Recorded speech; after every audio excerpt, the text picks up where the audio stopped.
नमस्कार, बिज तक देख रहे हैं आप और मैं हूं आपके साथ डॉक्टर तन्वी सिन्हा। ऑयल से लेकर टेलीकॉम, रिटेल और कई तरह के कारोबार से जुड़ी रिलायंस इंडस्ट्रीज को लेकर एक बड़ी खबर आ रही है। रिलायंस इंडस्ट्रीज एक होल्डिंग कंपनी बन सकती है। वीडियो में इस खबर के बारे में डिटेल्स में जानेंगे, लेकिन उससे पहले अगर आपने हमारे चैनल को अभी तक सब्सक्राइब नहीं किया है तो बिजनेस और पर्सनल फाइनेंस की खबरों से जुड़े रहने के लिए बिज तक चैनल को तुरंत सब्सक्राइब कर ले। तो हम बात कर रहे थे देश की सबसे वैल्यूएबल कंपनी रिलायंस इंडस्ट्रीज के आने वाले सालों में होल्डिंग कंपनी बनने को लेकर। दरअसल फिच ग्रुप की यूनिट क्रेडिट साइट्स ने अपनी रिपोर्ट में कहा है कि रिलायंस इंडस्ट्रीज लिमिटेड एक होल्डिंग कंपनी बन सकती है। इसके तहत मेजर बिजनेस को संभाल रही इंडिपेंडेंट इकाइयों में इसका मेजॉरिटी स्टेक होगा। ये कुछ वैसा ही होगा जैसे टाटा सन्स ग्रुप की सभी कंपनियों को कंट्रोल करती है। रिलायंस इंडस्ट्रीज में मुकेश अंबानी की उत्तराधिकार योजना शीर्षक से जारी रिपोर्ट में क्रेडिट साइट्स में इसको लेकर चर्चा की गई है। रिपोर्ट को डिटेल्स में जानने से पहले होल्डिंग कंपनी किसे कहते हैं वो भी समझ लेते हैं।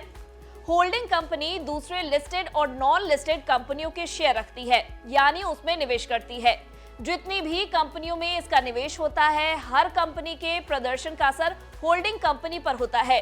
निवेशित कंपनियों को अंडरलाइंग कंपनीज कहते हैं। कंपनी की कमाई इन्हीं अंडरलाइंग कंपनियों से डिविडेंड इनकम या इंटरेस्ट इनकम के रूप में होती है। यही वजह है कि होल्डिंग कंपनियों के स्टॉक्स अंडरलाइंग होल्डिंग वैल्यू के मुकाबले डिस्काउंट पर ट्रेड करते हैं। ये डिस्काउंट 50 से 80% के बीच होता है। बता दें, रिलायंस इंडस्ट्रीज ने हाल ही में समूह की उत्तराधिकार योजना को आगे बढ़ाया है। चेयरमैन मुकेश अंबानी अपने बच्चों आकाश, ईशा और अनंत अंबानी को धीरे धीरे फैमिली बिजनेस की कमान सौंप रहे हैं। हालांकि मुकेश अंबानी अगले 5 साल तक चेयरमैन और सीईओ के रूप में अपने कर्तव्यों का निर्वहन करते रहेंगे। ऐसे में जिस तरह से मुकेश अंबानी ने अपने कारोबार को अगली पीढ़ी को सौंपने का फैसला किया है, उससे लग रहा है कि रिलायंस इंडस्ट्रीज में अगले 5 सालों में प्रमोटर शेयर होल्डिंग पूरी तरह से बदल सकती है। दरअसल कई इन्वेस्टर्स के एक ही कर्ता धर्ता के होने से जुड़े जोखिमों को लेकर चिंता है। ऐसे में रिपोर्ट में क्रेडिट साइट्स ने कहा है कि उनका मानना है कि अंबानी की उत्तराधिकार योजना आगे बढ़ेगी। वहीं इस एजीएम में भी रिलायंस इंडस्ट्रीज के चेयरमैन ने अपने बच्चों के कारोबार और उनके लक्ष्यों को अलग से रेखांकित करते हुए इस बात के स्पष्ट संकेत दे दिए थे कि भविष्य में कौन किस तरह की कंपनी संभालेगा। इसी को लेकर रिपोर्ट में आगे कहा गया है कि अंबानी की तीनों बच्चे आरआईएल के प्रत्येक प्रमुख इकाइयों में नेतृत्व वाले पद उन्हें दिए गए हैं। आकाश को टेलीकॉम यूनिट का प्रमुख, ईशा को रिटेल कारोबार का प्रमुख और अनंत को न्यू एनर्जी का प्रमुख बनाए जाने की घोषणा की गई। इसी को लेकर रिपोर्ट में कहा गया है कि इस तरह से क्लियर डिवीजन से भाई बहनों के बीच भविष्य में किसी भी विवाद से बचा जा सकता है।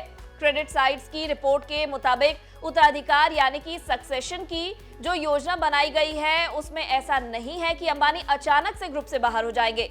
ऐसा होता तो ऑपरेशंस और कंपनी का परफॉर्मेंस बाधित होता, बल्कि सक्सेशन प्लान में अगली पीढ़ी को तैयार करने और गाइड करना शामिल है। क्रेडिट साइट्स का मानना है कि आरआईएल आगे पूरी तरह से एक होल्डिंग कंपनी में बदल सकती है। इसके तहत इसका उन इंडिपेंडेंट यूनिट्स में मेजॉरिटी स्टेक होगा जो प्रमुख कारोबार का संचालन करती है।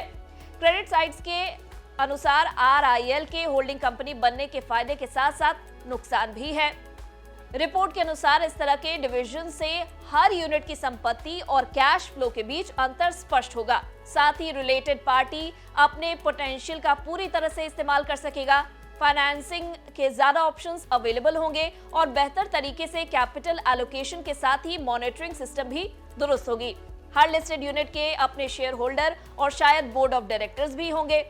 रिपोर्ट के अनुसार अंबानी के व्यक्तिगत कारोबार की बागडोर बच्चों को सौंपने के बाद आरआईएल एक परिवार के स्वामित्व वाली कंपनी बन सकती है। यानी कि संभावित अरेंजमेंट में यह हो सकता है कि एक ट्रस्ट बनाया जाए। इस ट्रस्ट का स्वामित्व और नियंत्रण अंबानी तीनों भाई बहन और उनके परिवार के सदस्य के जरिए संयुक्त रूप से किया जाएगा।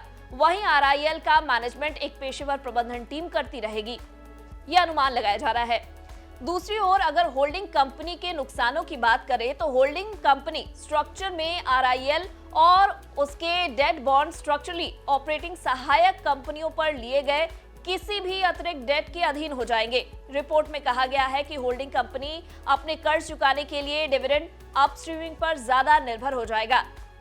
ये दूसरे कॉम्प्लिकेशंस भी ला सकता है। इसके साथ ही ग्रुप की ऑर्गेनाइजेशनल स्ट्रक्चर भी ज्यादा कॉम्प्लिकेटेड हो जाएगी और ऑपरेशनल एंटिटी की लिस्टिंग के कारण पब्लिक शेयर होल्डर के कैश डिविडेंड का लीकेज बढ़ जाएगा, जिसका रिजल्ट ये होगा कि आरआईएल के डिविडेंड इनकम में भी कमी आ जाएगी।